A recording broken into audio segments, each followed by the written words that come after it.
Now as I conclude with you guys, I want to give you, at the end I'll give you some practical things, but today inshallah at least, I want to give you some observations, the things that you have to look out for. The thing we want out of Ramadan, for the goal of fasting is taqwa. The goal of fasting is taqwa. The goal of Ramadan is three things: to complete the 30-day training, to declare the greatness of Allah, and to be grateful. لِتُكَبِّرُوا اللَّهَ عَلَى مَا هَدَاكُمْ, right? لِتُكْمِلُوا الْعِدَّةَ لِتُكَبِّرُوا اللَّهَ عَلَى مَا هَدَاكُمْ وَلَعَلَّكُمْ تَشْكُرُونَ. Three goals of Ramadan itself.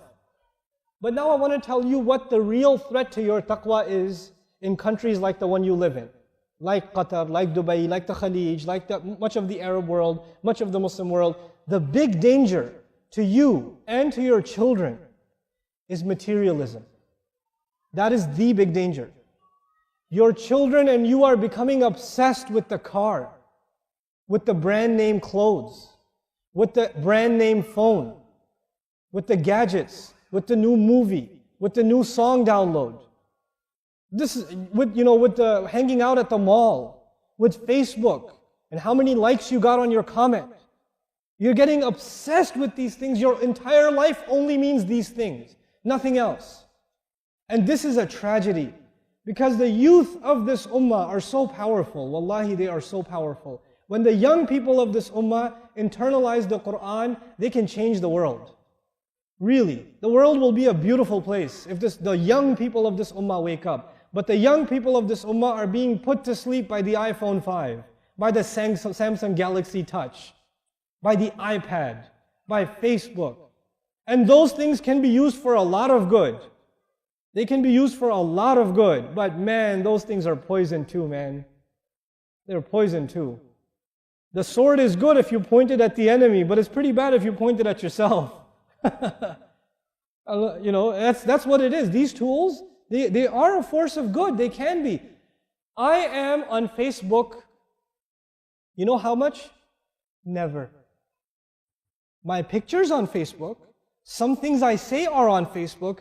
I am actually almost never on Facebook. Never. I'll tweet things once in a while. I'll send a tweet message. I never check what responses there are. People say, brother, you never respond to your Twitter. I say, I'm leaving a sunnah. Don't worry about say something good that will benefit somebody else, right? And then don't get caught up in online conversations. You have more important conversations. How you have time for all those conversations, man? How you have time to read all the comments under a YouTube video? Where did you find the time? Where did you find the time? I'm shocked. So you and I have to detox. We have to get rid of the gadgets, especially in Ramadan, guys. Get rid of the gadgets. Delete the video games delete the game apps off your phone. Delete them for Ramadan. You say, yeah, at least I can re-download them later. I don't care. But at least in Ramadan. Sisters too. Sister, get off of Facebook right now. I see you. I don't see you, but you just got off of Facebook and the joke is on you. But anyway, get off of your devices. You have to do this. Materialism is killing us. And I tell you the real anecdote, the real solution to materialism is understanding the Book of Allah. Personally understanding the Book of Allah.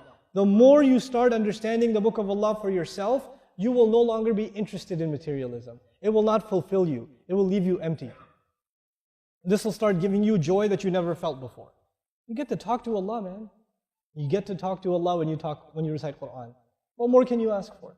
So this is some practical or some advice I want to give you, or the warning I want to give you guys in particular.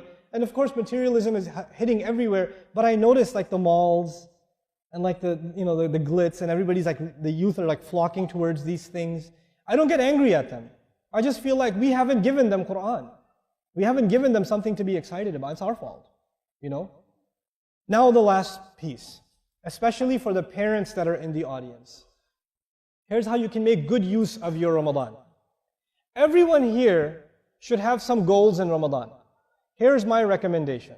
My recommendation is you should memorize a couple of short surahs.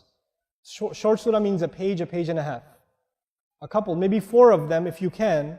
Between 2 and 4 of them in the month of Ramadan.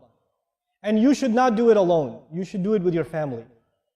You do it, your children do it, the husband does it, the wife does it. First one to do it gets 200 riyals. Now the father will do it very quickly. Okay, so, but do it. Memorize Quran as a family. Memorize Quran as a family. Make it a family project. We're all going to memorize this surah.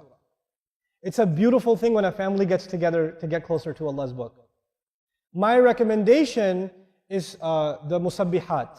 Like if you memorize Surah Al-Jumu'ah, Surah Al-Munafiqun, Surah Al-Taghabun, these surahs, at least these 3 surahs, beautiful surahs. And they really help your iman. The next thing you want to do, this is again in Ramadan, my recommendation is to actually listen to durus of those same surahs that you've memorized. Listen to lectures and explanations of the same surahs that you memorized. Now the surahs I recommended to you were surahs number 62, 63 and 64. Those are the numbers of the surahs. I picked those surahs on purpose because those 3 surahs are about a Muslim ummah that is losing its iman. And Allah is fixing their iman again. That's what those 3 surahs are about. An ummah whose iman is becoming weak and Allah makes it strong again. And He protects it from hypocrisy. And He shows them the fruits of real iman. Right? So that's why those surahs are very particularly beautiful and easy to memorize also. Okay? What surahs were they? See if you're paying attention. 62, 63 and 64. Now, what you can, I don't recommend doing other studies in Ramadan. Like, I personally am a big believer in Arabic studies and other studies, but those aren't spiritual studies. They're ulum aliyah, right? They're tools to get to higher studies. You can put the academic studies aside in Ramadan. The only thing you should study in Ramadan is what gets you closer to Allah directly, immediately. So if you're an Arabic student, don't do Arabic studies in Ramadan, do Quran studies in Ramadan. Do tafsir studies in Ramadan. Don't do Arabic studies in Ramadan, okay? Or if you're a tajweed student, don't study tajweed in Ramadan, memorize more Quran. You understand?